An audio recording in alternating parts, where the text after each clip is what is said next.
Анан бир нерселер тагдырга шылталап коюп эле. Эми тагдырымда калып жолсом эмне кылайын? Алып жөн эле сөз экен. Баягы күнөөнү өзүбүз жасап коюп анан кийин шайтанга түртүп койгондой сыяктуу болбош керек экен. Баягы шайтан бир жерде кыжалат болуп отурат дейт го. Икая да бул. Андай кескин деле далил эмес, бир негизги икаяда эмес, андан алынган мааниде болуп атат. Сөздүн мааниси туура да. Сөз өзү, окуя өзү канчалык деңгээлде болбосун. Шайтан бир жерде капа болуп отурат дейт го. Анан капа болуп отурса, ой эмне канча капа болуп отурасың десе, адамдар күнөөнү өздөрү жашап алат дагы, анан кайра мага шылтоолоп коюшат. Мен ушуга аябай таарынып атам деп турду. Кыжалат болуп атам. Мен колунан жетелеп барып жасаткан жокмун да. Мен болгону жөн эле рекламалап койдум. Өздөрү жасап атат жанталашып депчи.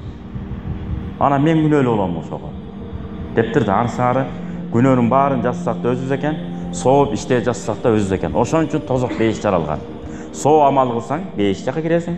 Күнөө амал жасасаң, тозокту көзө кетесиң. Бул ыктыяр. Кудай таалам ихтиярды берген, эркиндикти берген. Муну туура пайдаланышыбыз керек.